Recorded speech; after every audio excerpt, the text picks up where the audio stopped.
Every town has its witch, and every parish has its trolls. We will keep them from life with the fire of joy. We want peace in this country. This is my series called It Starts With Knowing, where we explore and discuss books, essays, and podcasts that allow us to gain a better understanding of the systems of oppression that surround us and give language to the things that a lot of us have felt in our guts but didn't quite have the words for. That was an excerpt from an old Danish song called We Love Our Country that would be sung at bonfire parties in Denmark, where the witch hunts peaked around the 17th century. We're discussing Witches, Witch Hunting, and Women by Silvia Federici. And we're going to dive into chapter 3, which argues that the English enclosures and more broadly the rise of agrarian capitalism, starting in the late 15th century in Europe, provide a relevant social background for understanding the production of many contemporary witchcraft accusations and the relation between witch hunting and capital accumulation. So the enclosures were the phenomenon where landlords and well-to-do peasants fenced off the communal lands, putting an end to customary rights and evicting the populations of farmers and squatters that depended on them for their survival. That was just one means in which land privatization took place. And so if you're familiar at all with colonization and indigenous history, this is going to sound extremely familiar, if not the exact same playbook.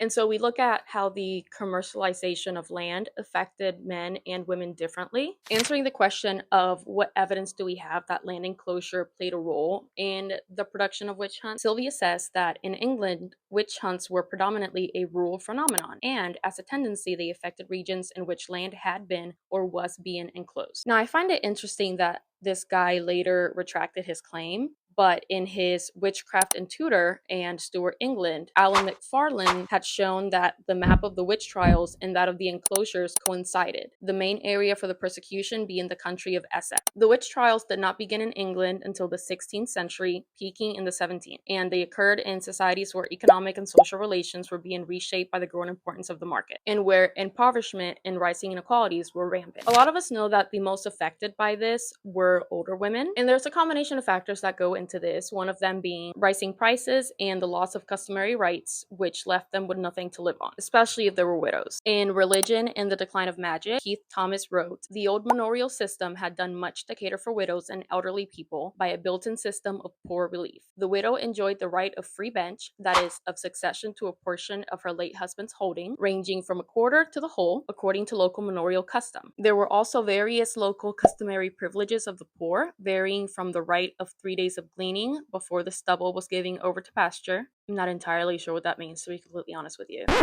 but let's just keep going. To permission to sleep in the church if they had no other accommodations. And what I find oh so fascinating is that it was the church itself that made it a point to demonize charity and giving and helping these poor people. Since the Magna Carta, and in particular the Chapter of the Forest of 1215, the widow's right to estovers, that is, the right to food, wood, and sustenance, was guaranteed. But with the loss of customary rights, this too was forfeited. At the very time when the Reformation and the new commercial spirit forbade the giving and receiving of charity.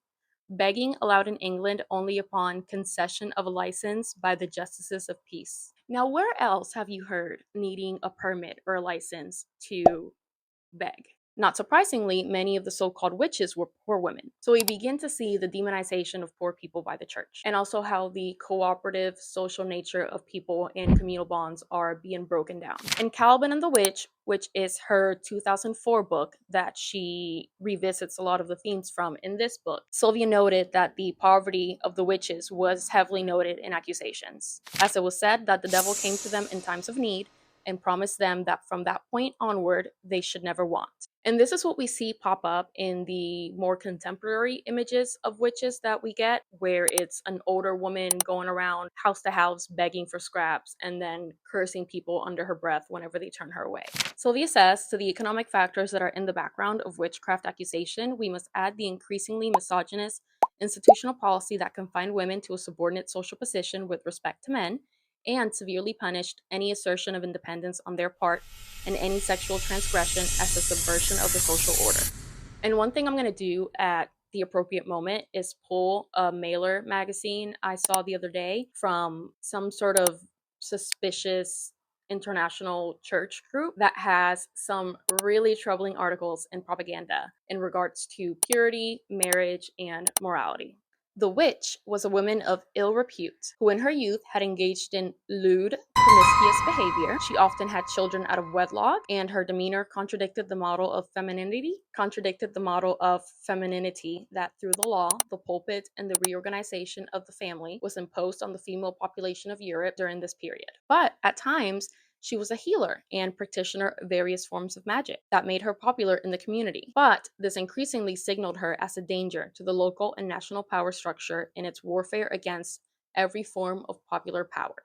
And that's a really huge theme that you see in the advent of capitalism is the incessant need to obliterate any sort of power that the people may have and any independence from the structures, because of course they don't want you to be self-sufficient. They want you to need them for every single aspect of your life. In the witch, the authorities simultaneously punished the attack on private property, social insubordination, the propagation of magical beliefs, which presumed the presence of powers they could not control, and the deviation from the sexual norm that now placed sexual behavior and procreation under the rule of the state. I'm sorry, like just reading all this shit in the context of what we're seeing today just really, really drives the point home that none of this is new. It's the same playbook over and over again by a few maladjusted sociopaths and religious nut jobs. All they want is a very specific vision of what society should look like and how people should behave. And at the core of that is controlling women. You know, they had to call up the devil in order to demonize forms of being and cultural practices that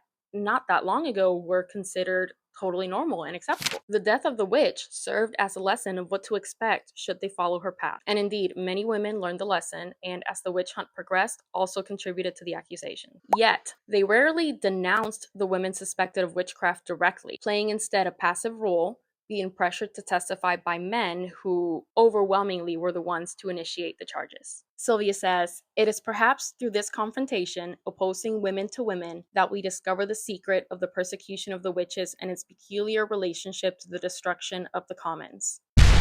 It's always been about pitting the women against each other and severing their ties. And one of the reasons that Sylvia is revisiting all of this in her book is that she finds it important to revisit the social context of what brought about all of these witch accusations. It's not uncommon for historians or largely male scientists to disregard a lot of the context and also just simply look at things from a very limited lens.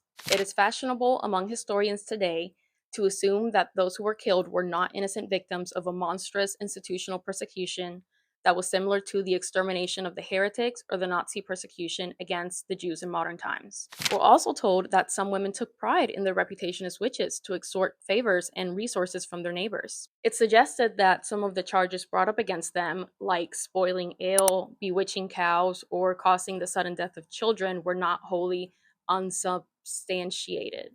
But if they really did that, shouldn't we ask what drastic conditions drove them to do that? Maybe, perhaps. She says, "How do we explain that in villages where a century earlier life had been organized around communal structures and whose yearly calendar had been punctuated by collective festivities and celebrations, such hatred had arisen? Or was the demonization of the witch the very instrument of these divisions, necessary precisely to justify the ban against individuals who had once been considered and had considered themselves as commoners?" She says, "Be that as it may, together with witches, a world of social and cultural practices and beliefs that had been typical of pre-capitalist rural Europe, but were come to be viewed as unproductive and potentially dangerous for the new economic order, was wiped out. It was a world that we now call superstitious, at the same time alerts us of the existence of other possibilities in our relationship to the world." And that is the exact same sentiment I feel when I learn about indigenous history and folk wisdom. It really does blow my mind that there are other possibilities out there. I think the biggest propaganda of our time has been that capitalism is just the logical evolutionary step in humanity and the default and most efficient way to organize a society and an economy, but we really have to get that out of our brains. However, doing that is an uphill battle because we see how anytime we come anywhere near that topic, that is where we strike a nerve. That's why anything related to Karl Marx and his writing gets such immediate and violent backlash. I learned recently on the podcast Diabolical Lies that all Marx wrote was just comprehensive critiques of capitalism. He didn't even suggest an alternative, which I think kind of irked a lot of people that read his works. They were like, yeah, hell yeah, period. And then they were like, okay, Carl, what do you suggest? And it was crickets. So when it comes to Marxism and socialism, that is something I'm very interested in learning and will be an episode for another series. But I think I'll close this episode out with this line. We have to think of the enclosures as a broader phenomenon than simply the fencing off of land. We must think of an enclosure of knowledge of our bodies and of our relationship to other people and nature. Next, I'll dive into how the witch hunt changed our relationship to animals, and dive into chapter 4, is witch hunting and the fear of the power of women, and the role of the church, the fucking church. So make sure you follow me here and on Substack. Comment with your thoughts. Stay curious, keep learning, because remember, it starts with knowing.